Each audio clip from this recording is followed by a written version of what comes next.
குடுக்கல் வாங்கல் இருக்கிறவங்களுக்குலாம் நல்ல பெருத்த லாபம் பெறக்கூடிய அமைப்புகள் இருக்கு. ஏன்னா ராசி அதிபதியும் குருவின் பார்வை, 6ஆம் வீட்டு அதிபதியும் குருவின் பார்வை. அப்புறம் பாருங்க மாதத்தின் 1 வாரம் கழிச்சு சூரியனும் பார்த்தீங்கன்னா குருவின் பார்வையில் 6ஆம் இடத்துக்கு வரும்பொழுது, அது உச்ச குருவின் பார்வை பெறும் பொழுது நல்ல பலுத்த திடீர் பண வரவு, லாட்டரி அடிக்கிறது, முதலீடு பண்ணதுல நல்லா குரோத் வருது அப்படிங்கிற மாரி வேர்வை சிந்தி உழைத்து வர பணம் இல்லாமல் அப்படி இப்படி வரக்கூடிய பணங்கள் வந்து நிதி விஷயங்கள் நம்ம நல்லா பிரகாசமாக இருக்கிறது. மிதுன ராசிக்காரர்களுக்கு எதிர்பாராத சில விஷயங்கள் நடக்கும். அதுக்கு நீங்கள் கொஞ்சம் ஆயத்தமாக இருந்து அதில் முழு பலனை அனுபவிக்கணும்.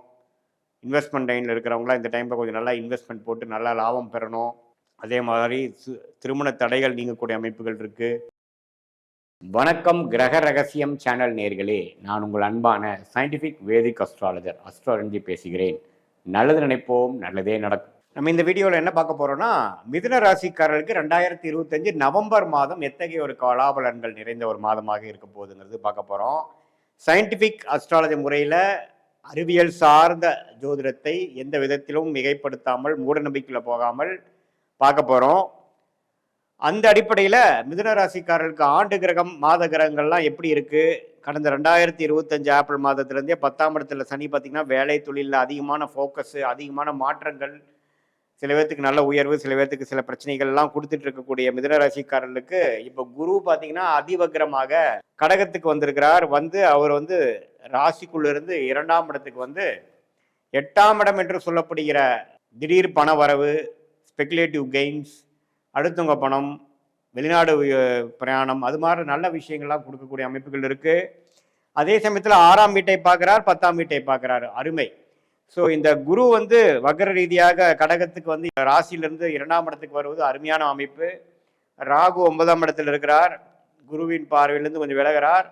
கேது 3ஆம் இடத்தில் இருக்கிறார். மாத கிரகமாகிய ராசி அதிபதியாகிய புதனே பார்த்தீங்கன்னா 6ஆம் இடத்துல இருந்தாலும் குருவின் பார்வை பெறுகிறார். அதே சமயத்தில் 6ஆம் வீட்டு அதிபதி செவ்வாயும் அங்கே இருக்கிறார். ஸோ அடுத்தவங்களுடைய பணம், கடன், ஷேர் மார்க்கெட், அது மாதிரி கொஞ்சம் விஷயத்தில் நல்லா இரட்டிப்பான பலன்கள் பெறக்கூடிய அமைப்புகள் உண்டு.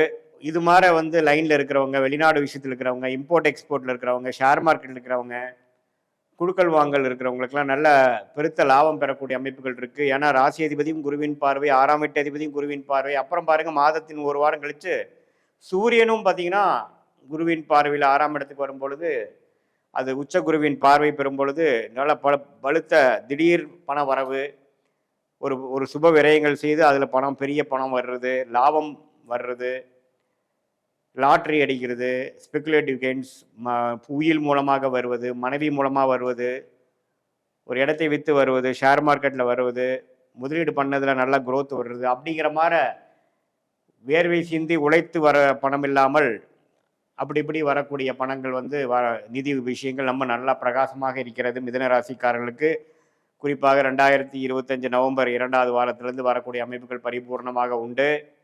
அதே சமயத்தில் சுக்கிரனும் பாருங்க ஒரு 5ஆம் வீட்டில் இருக்கிறார். அதுவும் பார்த்தீங்கன்னா இந்த காதல் விஷயங்கள், காதல் கல்யாணம், எதிர்பாலினத்தோட நல்ல அமைப்பு, ஒரு சுப விஷயத்துக்காக நல்ல ஒரு செலவு பண்ணுறது, ஒரு பழைய வண்டியை கொடுத்து புது வண்டி வாங்கிறது, வீட்டை புதுப்பிக்கிறது, உறவுகள் நல்லா சுவாரஸ்யமாக போகிறது, அது மாதிரி நல்ல விஷயங்களை கொடுக்கக்கூடிய அமைப்புகள் இருக்குது. அதே சமயத்தில் புத்திர விஷயங்களை எதிர்பார்க்கக்கூடிய, குழந்தையை எதிர்பார்க்கக்கூடிய இளைய மிதுனராசிக்கார தம்பதியர்கள்லாம் பார்த்திங்கன்னா நல்ல புத்திர விஷயத்துலேயும் யோகம் பெறுவது, அது மாதிரி நல்ல அமைப்புகள் உண்டு.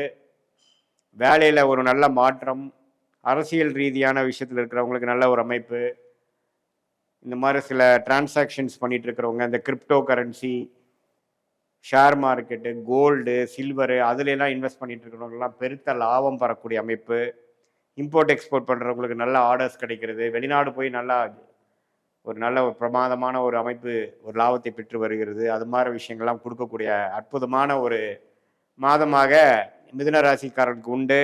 இளைய வயதினர் பார்த்தீங்கன்னா படிப்பில் கான்சன்ட்ரேஷன் நல்லாயிருக்கும். என்ன படிக்கணுங்கிறது உத்வேகம் கிடைக்கிறது. ஒரு கவர்மெண்ட் போஸ்ட் எதிர்பார்க்குறவங்க கவர்மெண்ட் போஸ்ட் கிடைக்கிறது, ப்ரொமோஷன் வர்றது, காம்படிட்டிவ் எக்ஸாம்ஸில் கிளியர் பண்ணுறது, அடுத்தது நம்ம மேல் படிப்புக்காக நல்ல ஒரு யூனிவர்சிட்டி அப்ளை பண்ணி போகிறது, அது மாதிரி நல்ல பல விஷயங்கள் கொடுக்கக்கூடிய அமைப்பு மிதுன ராசிக்காரர்கள் கட்டாயம் உண்டு.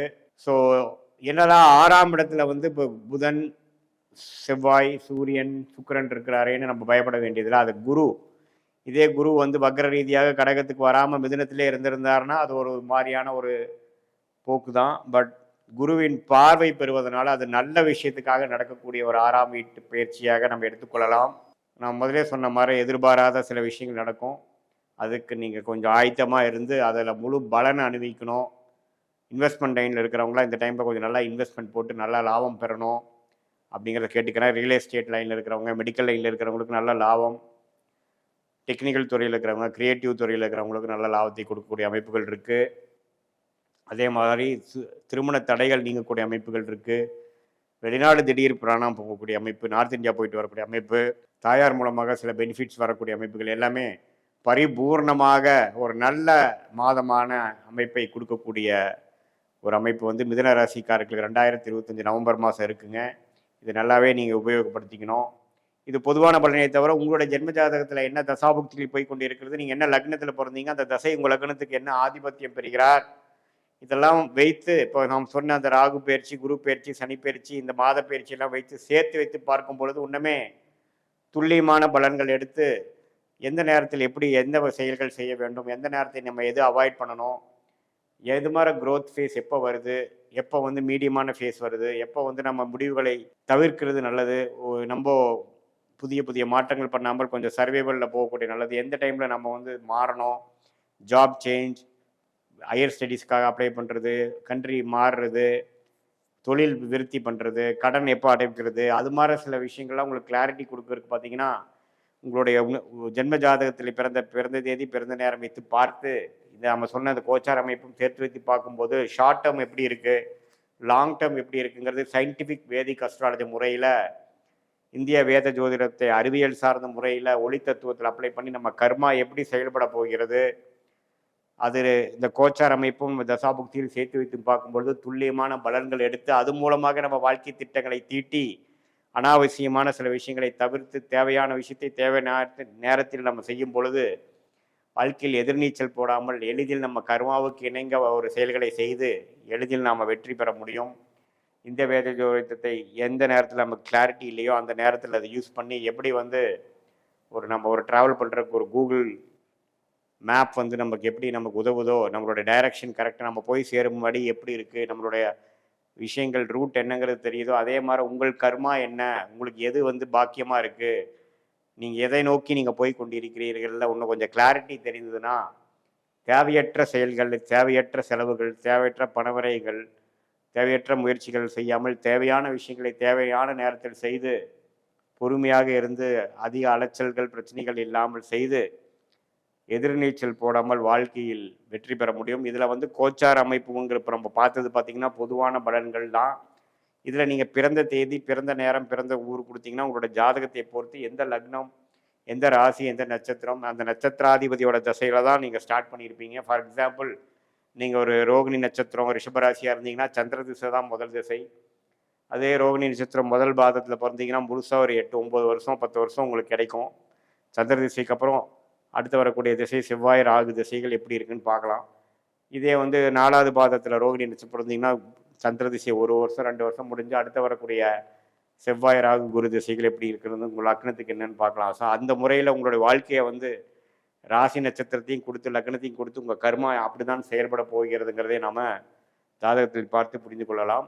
இது பொதுவான பலன்களே. மீண்டும் மற்றொரு காணொலியில் சந்திப்போம். நன்றி, வணக்கம்.